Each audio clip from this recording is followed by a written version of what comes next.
Hey everyone, thanks for joining us. Hi, I'm Sune. We'll do some quick and then we'll jump right into it. Hey, I'm Sune. Looking forward to getting into our first episode here.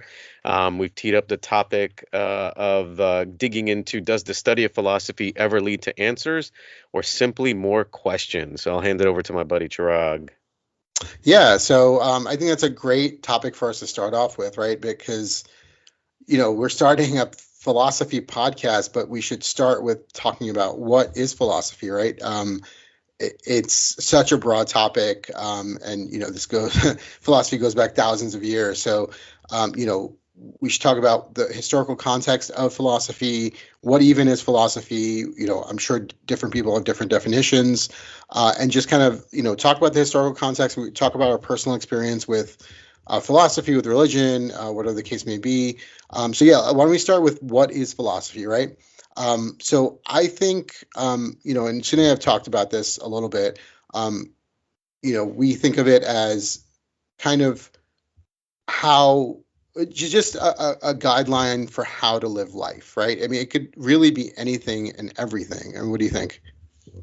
Yeah, no doubt about it. I mean, I think, we've got um, different perspectives and different theories and different ideas. But at the end of the day, I think as humans, we're always trying to figure out and better understand the world around us. And there's so many different ways that individuals in the past, through our uh, civilization have, tried to establish thoughts and um, organize them in a way that helps us to make sense of the world around us. And I Yeah. think, like the question, in our topic suggests, I feel like, the answer of like, hey, will we ever lead to answers or simply more questions? I mean, I feel like that's the beauty of philosophy is, just like the proverbial onion, like the closer Yeah. you think you get to answers, right? Like the more Yeah. And questions that end up coming out of it, right? right. I'm glad you said that, the beauty of philosophy. And I think that that's that's a unique aspect of philosophy. Like if you,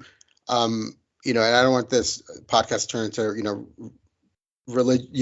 more religious, but what I like about philosophy versus religion is that it's kind of more curious and more open, and it's about the questions, right? Not necessarily the answers. I think when you look at religions, oftentimes, and I don't want to generalize about religions, but oftentimes it's more about finding the answers, and once you have the answers, you kind of dig in, right? And what I like about philosophy is it's more about asking the questions. So I don't think our kind of how we're framing this in that does philosophy will lead to answers is a negative thing necessarily. It's you know I think it's a good thing. It's a good thing to be always asking questions, to always be questioning things. I mean, we've named this podcast "Question Everything," and I think that's a good thing. I think it's about getting to some answers, but really about questioning things and always being curious and having questions about everything around us, right?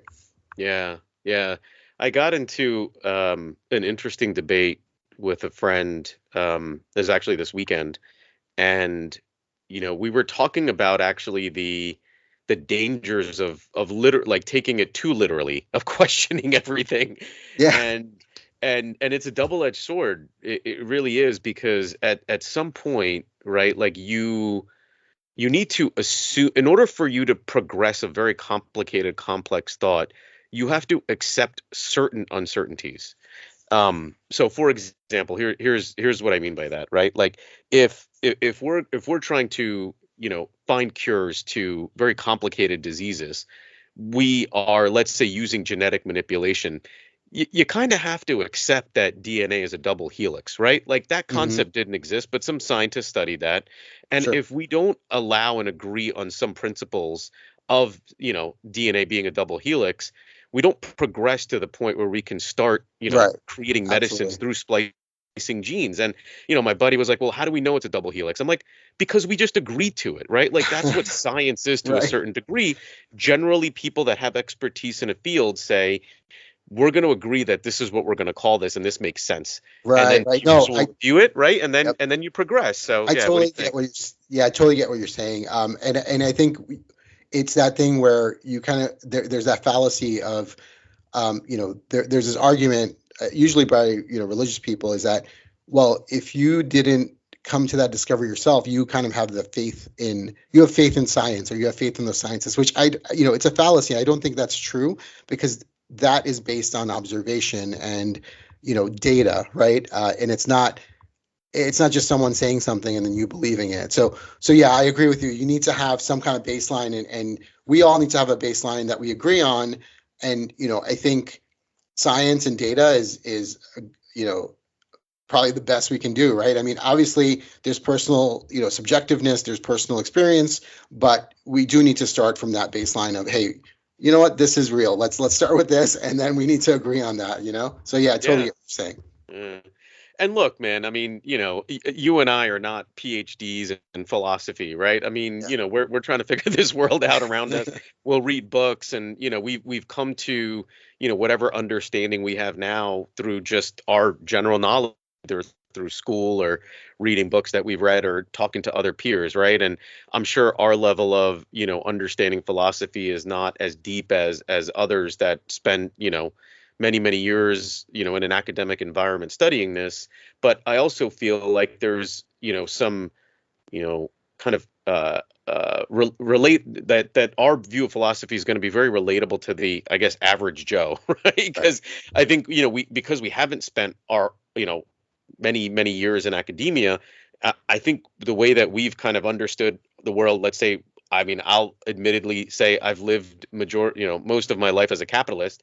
um, and I think that's part of what even drew me to studying and understanding philosophies is like, is capitalism the right way to live? Like how, and I started asking questions about it because I was brought up that way. I thought that's the right way to live. Everybody around me is a capitalist. Like, yeah, we need resources, we need money to be able to achieve things and get health care and take care of our family and all that stuff. And that's the means with which I thought I should be focusing my efforts and making decisions on how I spend my time in the way that's going to allow me to make the most money. And now as I've gotten here, in my mid 40s, I've started wondering, well, is that really the be all end all, right? And I think Right. that's where I think I've started spending more time in philosophy and reading and trying to get you know a better understanding of the meaning of what I'm doing and why I'm spending my time, and if I'm spending my time in whatever I decide is the right way.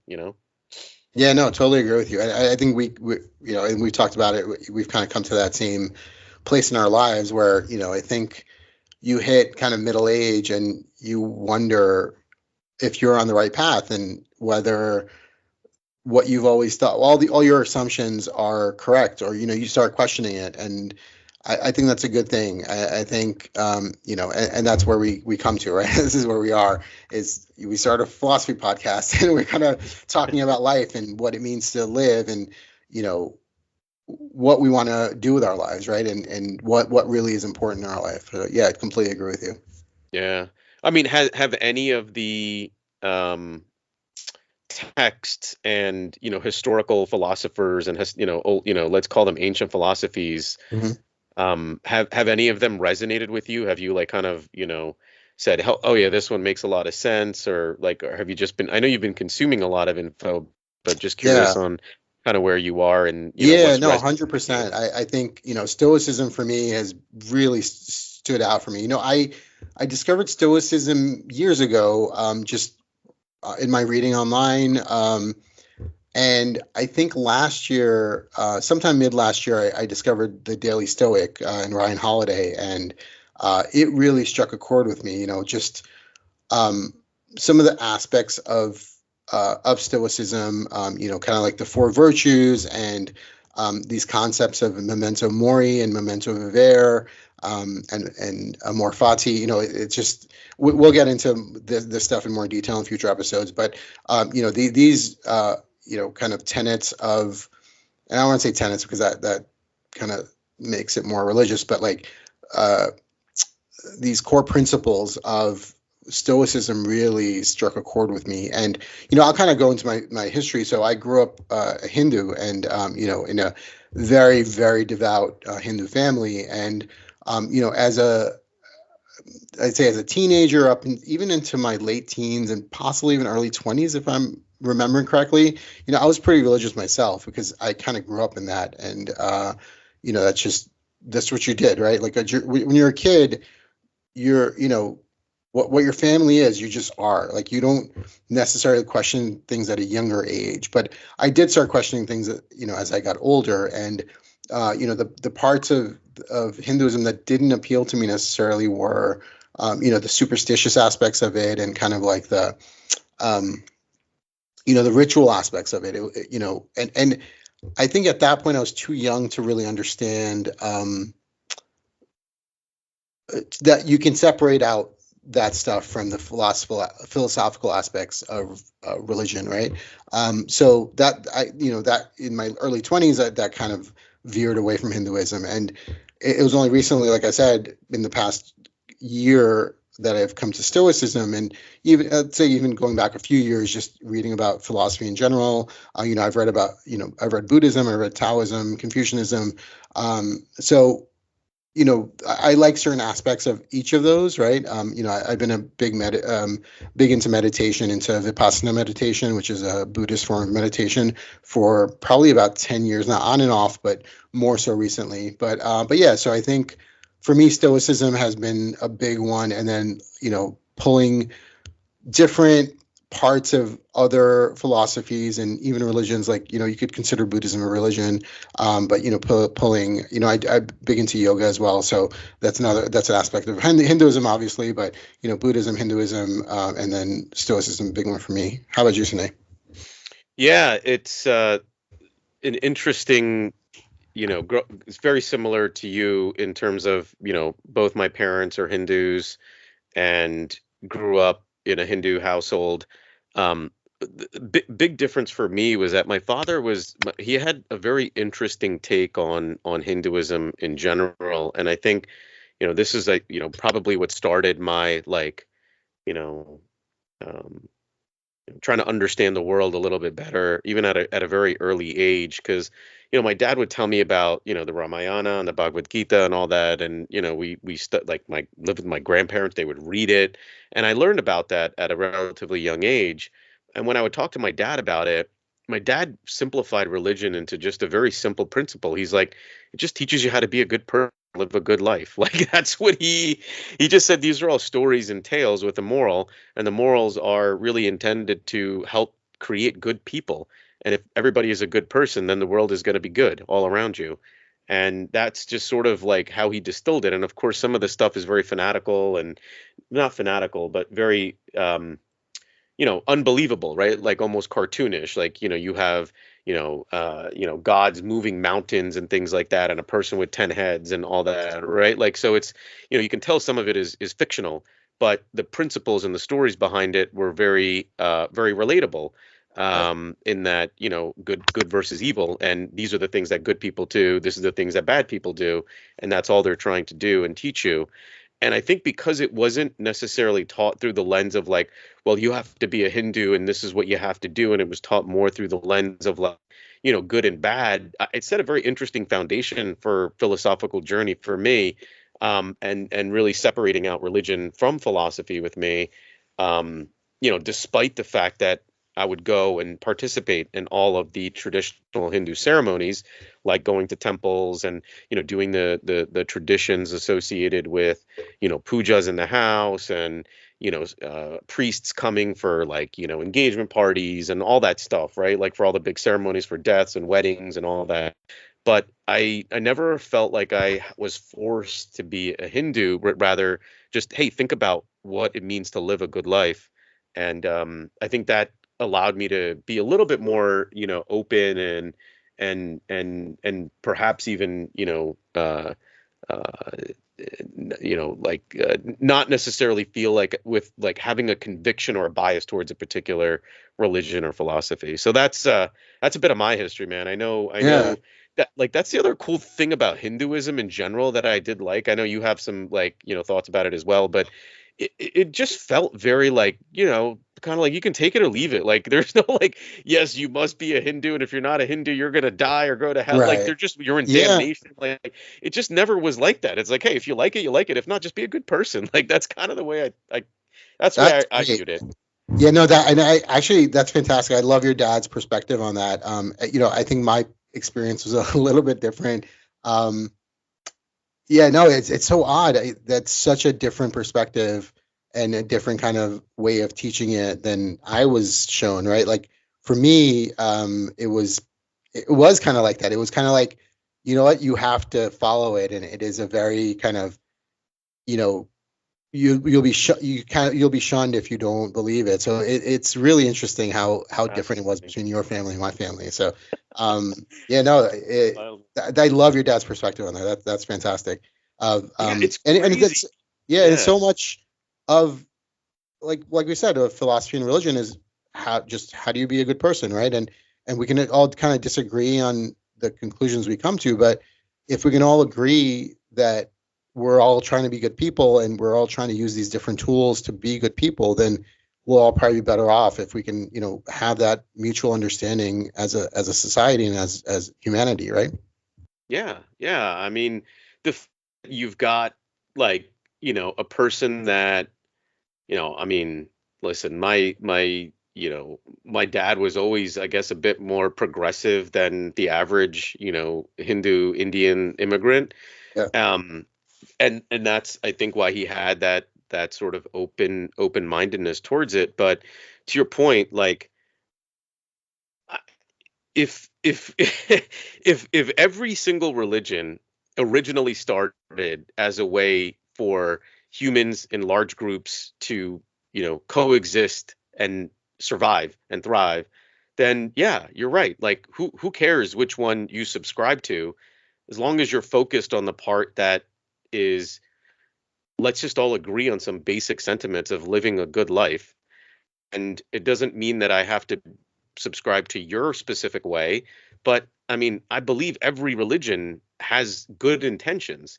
Yep. And I think people get so devout and get so bought into it at times, you almost become extreme. And then Yep. and that's like another topic to say, well, what the hell is what is that line? How do you define that line of being like extreme or passionate, or just a belief that, this is the way that I should live my life, so everybody should live this life. And if you don't agree with me, then, well, fuck you, and I'm gonna kill you. Like, and there's people out there like that, right? So Yeah. I don't know. Like, I don't know what that line is too. Maybe that's a topic for like another one of our conversations. But I agree with you, man. I think in general they all started off as ways for people to coexist in a good, healthy way, and not in a malicious way, not in a way of like, dominating the world or anything. I think they were just like, well, yeah, we all got to get along and, help each other out, and these are the ways and principles that, we should all subscribe to and study and teach each other, so Yeah. we can, Well, live long, healthy lives. yeah, no, yeah, I totally agree. I think that's what everything started out as, right? And but I think the main problem I see is that it was all tied in. I mean, these all these philosophies and religions started, in ancient times, pre kind of any like modern scientific understanding. Like they didn't have any kind of understanding, and I think a lot of the philosophy got tied in with, superstition because they needed ways to explain the natural world, right? Because that ties in with how we live our lives, right? Like if there's a and this is something I've been thinking about, there's a solar eclipse, right? How do you explain that if you don't know how the stars move, right? If you don't know how the moon and sun moves, so you need ways to explain that, and that kind of, you know creates all these superstitions, and the superstitions get so intertwined with the philosophy that it's hard to pull them apart, and I think that was my big hang up with religion, was that all the superstitions and, all that stuff, I couldn't get my mind around it, and I couldn't overlook that to get into the philosophy, and that's why I in my 20s veered away from religion. But yeah, no, I totally get you. I think all religions have good intentions, and I think there is definitely good in religion, right? But yeah, how do you kind of separate that out um, from the superstition and, all these explanations that they had for the natural world, and even, modern in the modern world, they're still religious people, and that, you talk about a little bit about the extremism, and that's where you get into the fundamentalism, where people have literal beliefs in these ancient books that they shouldn't really have. I mean, if you take the Bible or the Bhagavad Gita or whatever, as basically moral fables, right? I think they're great, right? Because yeah, like you said, it teaches you how to live your life. But if you take them as literal truth, I think that that's when you get into a little bit of trouble, because then it doesn't really reconcile with the modern world and with science and our understanding of the natural world, right? Yeah. Yeah, no, it's true. And, we were talking a little bit before we got into it, and it even spurred in my head of like, is science a religion in a way, right? Like, that's an interesting topic because, you know, we do need to have a certain set of, um, agreed upon theories and agreed Mm, upon principles that you continue to build off of to continue to advance. And I think in many ways, if we look at science, like philosophy is not that different in many ways, right? Like the study of philosophy, I think will always, as we talked about, lead to more questions. And if you just, look at the branches that continue to come out as you keep digging deeper and deeper, and we're never going to really get to, I think, what meaning of life, right? Like, I mean, I think that's just always going to be in the eye of the beholder. But I right. do believe that, as we continue to advance and put more structure around our understanding and continue to look at history to inform, how we live better lives as humans, it it is going to keep teaching us things, but it also creates additional branches that we've never explored before as well. I mean, perfect case in point is AI. I mean, I know we'll get into that in different podcasts, but the world never had a concept like an artificial being that we're going to have to create and program a set of rules for it to obey and behave, right? Like that's just such a meta concept that, I mean, can you imagine like, if we didn't have philosophies from the past like that we've documented and continue to iterate and try to make sense of, like how difficult and complicated trying to figure out what the morality or the ethics of artificial intelligence should be. Forget about it, right? So Yeah. that's what I meant by like it's going to continue to, I think it's going to continue to lead to more questions, but I think it is why podcasts like ours should be like very meaningful and useful, because I think this is a forum with which we should talk about it and debate them and try to get to what we think will be a good way to exist as humans, good ways for us to treat each other that we can talk about and debate. And God knows we're not going to get it right, but that's the whole point of the debate. Like, do we think this makes sense? And what's the unintended consequences of us all agreeing to this? And then we can iterate it. Yeah, no, that's I think that's a great approach, and I think yeah, I'm really looking forward to digging into some of these topics. As even as we're talking, my mind's going off in a million directions of all the different things I want to talk about. You Yeah. bring up AI, and already I'm going in 20 different directions, thinking about all the stuff I want to talk about. Yeah, there's a lot there, right? I mean, Yeah. there's so much there. And one thing that you said that I would like to kind of double to drill into, if you Mhm. will, was some of the conflicts that you had with Hinduism, Mhm. and how some of it, eventually you were just like, hey, like I gotta find something else. Like, can you talk a little bit more about that? Yeah, I mean, just going back, like I said, I grew up in a very devout Hindu household, um, and I wouldn't necessarily call my family fundamentalist or even extreme, but it was all very like a literal kind of belief in God, and like I said, a lot of superstition.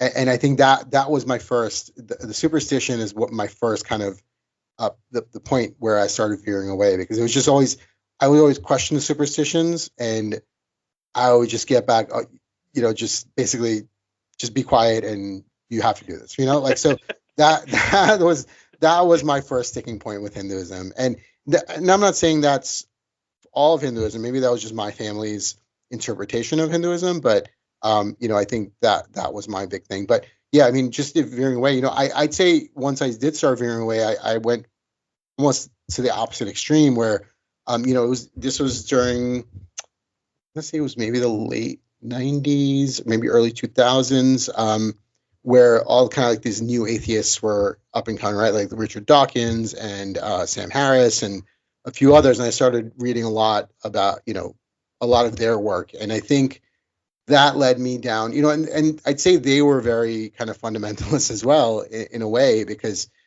they were very anti-religion, and I've kind of pulled away from that part of it, and I think I where I stand now is, obviously I'm more interested in philosophy than I am in religion.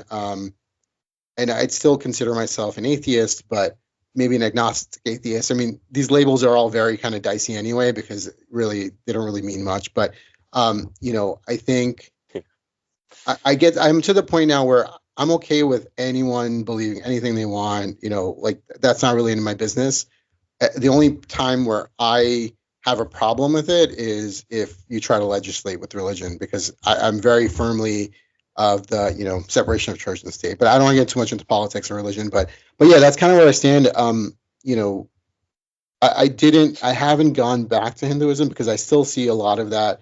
Obviously, I still live in a family that is very Hindu, right? And like my extended family, and you know, I think what is it? I think Jews say that you're kind of like a cultural Jew. So I consider myself a cultural Hindu, because you can't extricate yourself from it completely, because it's so intertwined in the culture, so part of the culture that you kind of have, like, there's ceremonies for everything, and you can't, it's not like you can just abstain from all Hindu ceremonies. It's just impossible. So I'm a cultural Hindu. So I participate in all the kind of family events and all that kind of stuff, but I don't believe, and that's kind of where I stand right now. And I still, I don't believe, but I still see the beauty of the culture and the religion, and I appreciate it, but I kind of stand outside of it in a way.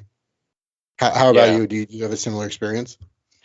So my view is interesting because my dad would always try to rationalize all these, like, I don't even know if they were superstitions or if they were just like, like the cultural beliefs. So I'll give you an example, right? Like when men and women get married in like a Hindu ceremony, they do this thing called PT where they take, like, the yellow turmeric, right? And they put it on the woman's face and they put it on the guy's face. And, it sounds like a silly tradition, but like, the idea behind it was, oh, it makes your skin look lighter and fairer and more beautiful, and it's cleansing and it's an anti-inflammatory. And like back in the Right. day, they didn't have the meds that we have, right? So my dad would always like try to figure out the rational story as to why we have these certain traditions and like what's the logical reason for them to exist. So like he was such a pragmatist, right? So Yeah. that's why, like, even for me, like all this stuff, like even as I look at religion and the superstitious stuff, like it was very much about, is there a pragmatic, reason or rationale for why something like this does exist?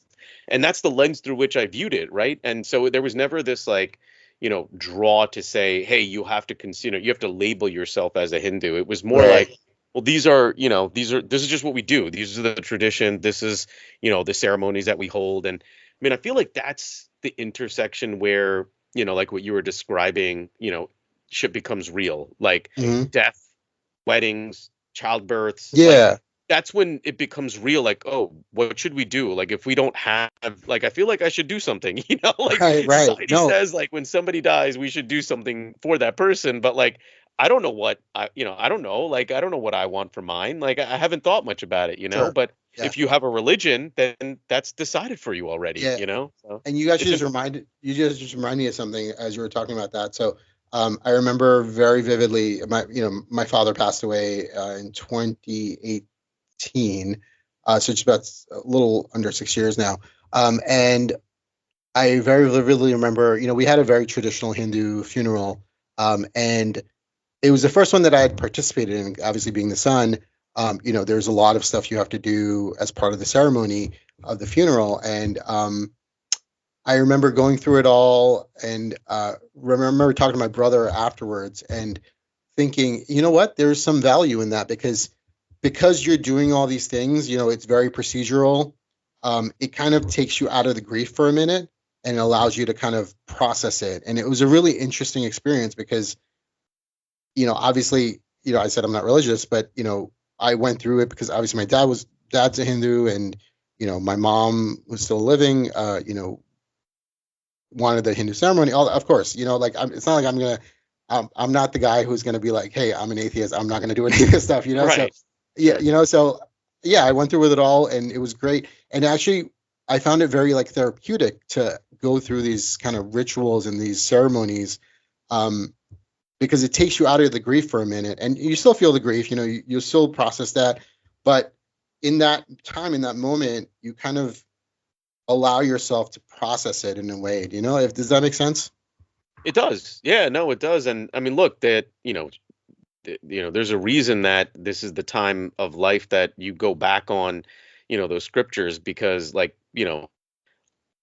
as humans, as civilization, we've found ways that we can make the grieving, more palatable, more manageable. And that's why I think we do look at religion when life events happen that are impossible to explain, right? Like, we try to make sense of the world around us, and there's like death is one of those topics where it just doesn't make sense. It sucks, and there's so much pain and hurt and you know uh, complexity associated with how you process it, and each individual process it in different ways, that having a tried and true process and approach to handling it just makes the entire grieving process a little easier. I think so. Yeah, I mean, in that way, like, I mean, honestly, like, I think being religious makes going through life, I think, a lot easier. Like, because I it completely doesn't, agree. I actually right? very envious of religious people because it's true. I think if you have that belief and you have kind of that, it gives you purpose. And I'll be honest, I at times I envy it. Yeah, me too. Me too. My wife and I talk, Nicole and I talk about it all the time. Like, if we had religion, some of this stuff would just be a lot easier. Yeah, You wouldn't that's have to true. debate stuff, but and but that's just it, right? Like, I think there's the superstitious part, like what you were saying, that was kind of a line that was too far for you to cross, Mhm. when it came to religion. And then I think there's the pragmatic part, right? Like, I Yep. think you have to balance that. And like, when the pragmatic becomes too complicated, or like doesn't, like, we can't make it rational and practical, um that's when, like, religion looks very attractive. Yeah. And I don't know, maybe that's an interesting place to figure out how you close that gap. And I mean, philosophy certainly does a lot of that, right? Like the Stoics, the doubt, like all of those sort of philosophies have, I think, gives you principles that you can follow to help you deal with grief. But for whatever reason, religion seems to always, like, God, the idea of God just kind of pops into your head, like, just naturally. Even for me, Yeah. like, I mean, when I go to funerals and I think about traumatic events in life, I first thing that comes to my head is God. Like, it just pops there. Like, that's what I think of. Yeah, it's true. I mean, and it's the whole concept, right? It doesn't necessarily have to be like a father figure in the sky kind of thing, but just you think about it puts you in this position where you think about what is out there, right? And what like what's the greater meaning of life, and is there a Yeah. meaning of life? And there's only so much science can explain, right? I mean, there's the Big Bang, there's our universe, but there's something beyond that, right? Like it's probably beyond our understanding, but whether you call it the universe, you call it, nature, whatever you want to call it, but some people call it God. But yeah, I agree. It's like this you're kind of grasping for meaning and you kind of go in that direction. Yeah. No, I agree. And there's, I think we all in our life have felt and experienced events that are impossible to explain. I mean, I Hmm. think that goes without saying. That's part of living, where Sure. we've either seen something or felt something or done something, and you're like, I have no idea how any of that happened. And that's when another part where, like, science and pragmatism, I think, become become difficult, because Yeah. I think those events are always going to exist. And I think science is helping us to get closer and closer and closer to those, like, how do we, rationalize and understand, like, things like thermodynamics and water pressure and, like, things like this. Like, yeah, okay, we've built, and intelligent people have established principles that we can build, theories off of, that allow us to put some understanding into those things.